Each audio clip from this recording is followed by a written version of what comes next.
Hey everybody! Welcome back to Fan Mail, where I answer questions and display submissions from you, the community.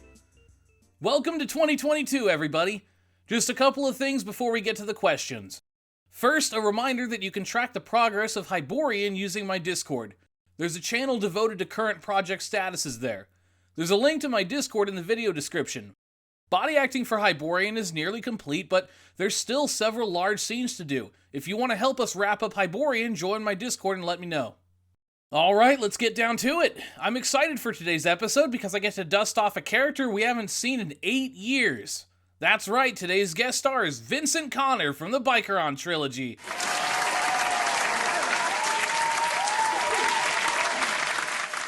Hey Connor, long time no see. I've never met you before, but okay. Some fans are very excited to hear from you. Ready to answer some questions? Well, you interrupted my retirement for this, so I'd better be. Yeah, sorry about that, by the way. Our first questions today come from Tagforce G51. Hey, Kron, I have a few questions. If you could film any of the Bionicle stories, which one would you do and why, and will it follow the original story? Connor, if you had a chance to save 5 people from the events in Bicheron, who would they be? Thanks for answering, hope you have a fantastic day. Man, I'd love to see a trilogy around the Mask of Life arc years 2006, 2007, and 2008. If I had the chance, that's what I'd do. After Web of Shadows came out, I was so excited to get more Bionicle movies, and I was really sad when none came. The Legend Reborn doesn't count, that was awful. Unfortunately, it's been almost 20 years since the Bionicle movies. God, I'm old. So I'd probably have to reboot them with a new team from the beginning starting in 2001, which I'd definitely like to do that too. 2001 through 03 are some of my favorite stories as well. Really, all of Bionicle are my favorite. If I had to do it over, I'd do all the years from 2001 to 2010. That's a pretty loaded question, Tagforce. I lost a lot of people to the mind in the events surrounding it. But if I could save 5 people, it would have to be the rest of my squad who got killed during the first outbreak. And then I'd feel guilty that I couldn't save the rest of the Marines who died on that mission. Thanks for that. Now we have a couple of questions from Agent of Oni. Dear Chronicler 177, how do you expect the Machinima community to be after the release of Infinite and all that it brings with it? Dear Connor, I wish to know how you're faring these days, and if the memories of Bicheron haunt you, or have you made peace with it and moved on? Thanks for asking, Agent. I'm doing better. I'm holding down a job, and Alice and I have a small apartment together. It's not much, but it's enough for me. Really, I'm just happy to be doing anything that isn't battling aliens or running for my life. Sometimes I dream about what happened, though, even after 8 years. The nightmares creep up without warning, and Alice has had to deal with me waking up screaming more than once. I'm not sure I'll ever move past it, but the dreams are decreasing in frequency. The wounds might not fully heal, but time will at least help scab them. Well, the Machinima community post-Infinite is pretty much exactly where I expected it to be. Not using Infinite for Machinima. There's a couple of shorts here and there, sure, like my What Is That Reload video, but with the game being so fucking busted right now, that's about all we can do. The content creators I know are sticking to past games for the time being, waiting with what slivers of hope we still have that Infinite will be usable in the future. These questions are brought to you by Tedinator. Dear Chronicler 177, as a YouTuber, what is your opinion on YouTube's removal of the dislike button? Do you think this will cause the comment section to become more toxic? And do you think this will cause a negative impact to all YouTubers, new and old? I hope to see more of your great works. And how are you, Connor? Care for a cuppa? A cuppa sounds nice, Ted. Thanks. The removal of the dislike button with the intention of giving YouTubers a better chance for expression is actually extremely counterproductive in my opinion because it's just taking away an option for us to declare our opinions. Without a doubt, now that people can't dislike videos, they'll take to the comments to voice their complaints, although that doesn't matter either because you can just remove the ability to comment on a video now. Gotta make sure no one's feelings get hurt, am I right? Although I will say there is a certain video of mine that appreciates the removal of the dislike button. Moving on, Sparkles1313 has several questions for Connor. Hey Connor, how's life treating you these days? Where did you and Enno go first after leaving Charybdis? Did you ever reintegrate back into civilization, or did you two go it alone? What's your take on the military advances of the humans while you've been gone? Do you keep your knowledge of the Unovians to yourself? Finally, what was the first dessert that you and Enno shared? Thanks for your service, and I hope you've had a relaxing retirement. Alice and I are doing all right for ourselves. Like I said, we have an apartment together, and we both have jobs. After Charybdis, we made our way back to the central colonies and headed for the Sol system. There's no way we could afford housing on Earth, Luna, or Mars, but we managed to acquire a home on Io Station, a space station orbiting one of the moons of Jupiter. This was mostly because Alice used her expertise in mining to secure a job at Io's sulfur mines. I wasn't terribly happy that she went back to mining right after Charybdis, but she assured me that it's okay, and she's just happy that we can have a home together. After a few months of struggling to control my trauma, I was able to come back into society and get a job as a cargo loader on Io Station's docks. Neither of our jobs are terribly exciting, but they're relatively peaceful and pay enough for us to have our apartment and some extra cash, which we save for vacations. Yeah, I did eventually take Alice to see the Rings of Osleron. I'll always remember how excited she was to see them. The UAF isn't that much different from the Marine Corps I served in, and I try to stay away from them as much as possible. They remind me too much of what I went through. And I don't really go talking about the Unovians.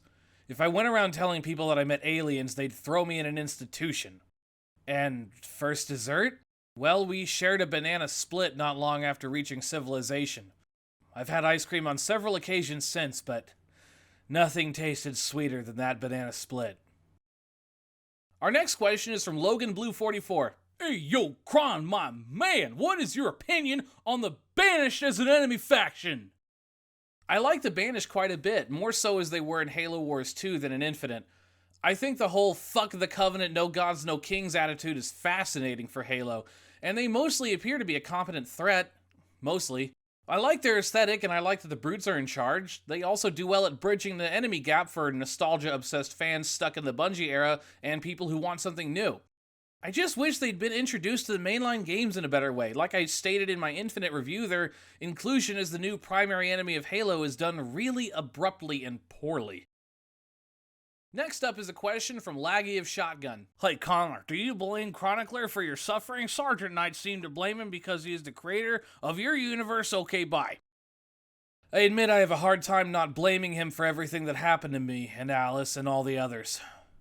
However, as I understand it, while Chronicler creates the universes, he doesn't have a direct hand in their events. He must let them unfold. Also, I've already fought and killed an evil god. Chronicler doesn't strike me as one. That's very generous of you, Connor. Look, I just want to live out the rest of my days in peace. I have no interest in getting wrapped up in another existential conflict. Can't blame you there. So, here's 2 questions from Sloppier Manx. Hey, Kron, not sure if you answered this previously, but does sprinting belong/work in Halo, yes or no? Also, which series within the Spartan Legacy was your most fun or your favorite to produce, and which was the most difficult? I must admit, I am biased towards Sprint due to machinima purposes, as it allows for another means of character expression. Character expression is the name I use for actions that the Halo avatar can do. Certain Halo games have more expression than others. Take Combat Evolved, for example, the game with the most limited expression. All you can do is run, crouch, jump, shoot, reload, melee, throw grenades, lower weapons, and use vehicles. The game with the most character expression is Halo 5, where you can walk, run, sprint, crouch, jump, hover, clamber, slide, Spartan charge, ground pound, thruster, melee, shoot, reload, aim down sight, throw grenades, use over 30 different assassinations, lower weapons, use vehicles, and switch vehicle seats. And board vehicles, can't forget that. For an action-based series like the Spartan Legacy, Sprint allows a more intense form of movement, useful during fast-paced chase scenes or scenes with some urgency. So, to me, Sprint definitely is useful in Halo. As far as belonging, well, gameplay-wise, I've never minded it. What I have minded is the tiring, near-ceaseless debate surrounding it. So I'm glad 343 seems to finally have Sprint figured out in Infinite, as both pro and anti-Sprint parties have seemed to finally shut the fuck up about it. As for my favorite Spartan Legacy production to work on, that's a hard one. I think I'll give this one to Brotherhood War right now for its set pieces, like the orbital bombardment bit. That was a lot of fun to shoot. As far as most difficult, well, from what I can remember, Generation gave me quite a bit of trouble with people getting disconnected constantly, and since the game didn't have join in progress, I'd have to restart. which was a problem because since the MCC doesn't let you save films, you can only access your more recent 10 or so films. So if you had to restart too many times, you might accidentally push out one of the films you intended to record on. Yeah, not fun at all. Not looking forward to that when I do Splintered Legacy. We got a couple of questions from Showery Dragoon here. Hi, Chronicler. Just wanted to ask you and Connor a couple of questions. What would be your favorite holidays? And what skills have you learned from Premiere Pro? For Connor, what other threats have you encountered before discovering the mind? And what music do you like to hear? That's all I have to. Have a good one. My favorite holiday is Halloween because there's neat costumes and candy, and it's one of the less intrusive holidays at my retail job. And I've learned a lot with Premiere Pro over the years, as you can tell as my productions get better and better. The most important stuff I've learned pertains to audio, learning to level it better and using more advanced effects and techniques. Life as a Marine was actually pretty simple before the mind. I won't say it was quiet because we still got called upon to deal with colony uprisings and larger pest infestations, but we weren't at war or anything, so any action we did see was mostly non-lethal. And I like to listen to rock and roll mostly. Got a question from Ebonblade. Hey ya, Kron. I'm curious, and I don't know if this has ever been asked, but if you could create any Halo weapon or vehicle UNSC Kavan had banished Forerunner, what would you have it look like and what would its role be? Or if you could bring a vehicle from any of the Halo series into the main game like the Cyclops or Locust, what would you add into a main Halo game? And no, you can't just say Grizzly. Okay, if not the Grizzly, then the Colossus. What can I say? I love big tanks and I cannot lie. We've received several questions from Simon. Dear Connor, what led you to join the Marines? Had you any family before Bicheron? Are there any you've tried to reconnect with? How in hell did you accidentally kill Clarence with a single punch? Dear Chronicler 177, which of the Halo soundtracks do you enjoy listening to, if any? My parents were Marines before me. We weren't particularly close or anything, since they were gone most of the time during my teenage years, and I was mostly home alone a lot. I wanted to get out of there, so once I came of age, I figured, what the hell, and I took up the family trade. After I got back from Charybdis, I looked them up. They both died when the ship they were stationed on had a reactor malfunctioned. I thought I should be sad, but, I wasn't really. Not sure if that's because I've gotten hard into losing people or because I never knew them that well to begin with. And what you have to understand about Clarence is that it wasn't my punch that killed him. His fall broke his neck. It was an accident. I regret that moment every day. I tell myself it happened because the mind had some influence over me, and I try not to blame myself for it, but regardless, it was an accident. I always find myself coming back to the Halo 4 soundtrack.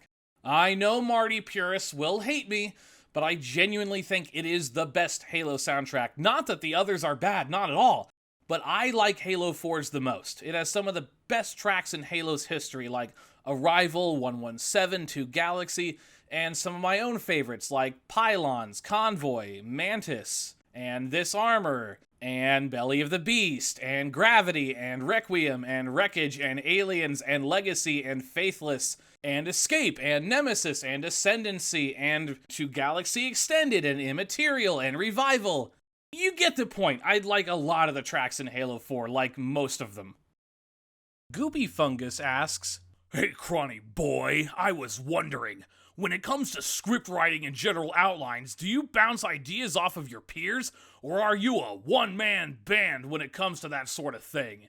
I ask this because, for me, I get into long calls with the other creators and go back and forth with concepts and ideas, just wondering how you do it.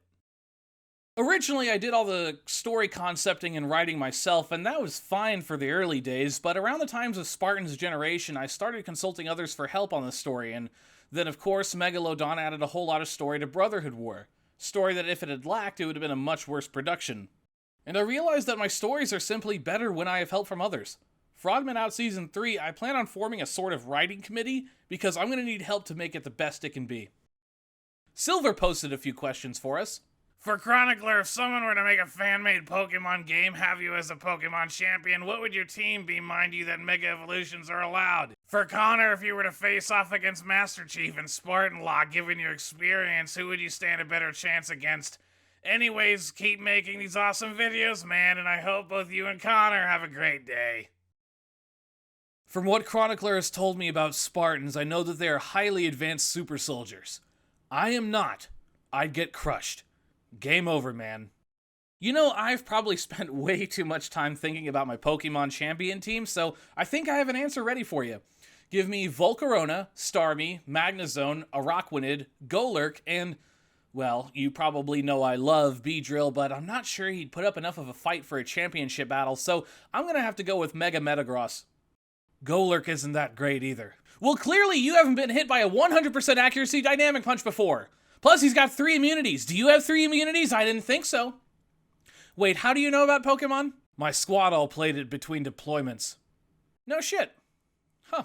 You learn something new every day. Our last question is from Molten Bread. If you had to say something good about Halo Infinite, what would it be? I know the last fan mail episode ended on a pretty negative note regarding Infinite. Sorry about that, by the way. I was really caught up in just the general anxiety and sadness that I still feel about that game, but I'm starting to manage. But believe it or not, I have had plenty of good things to say about Infinite. See my campaign review for details.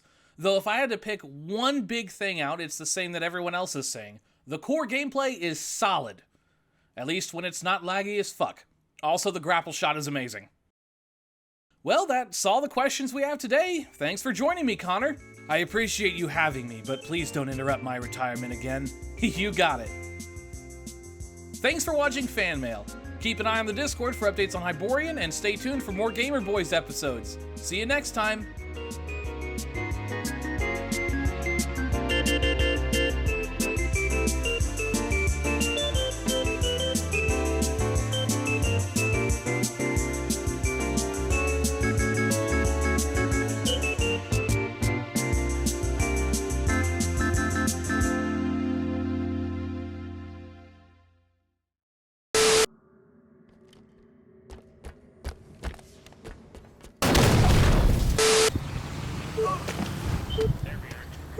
Oh wow.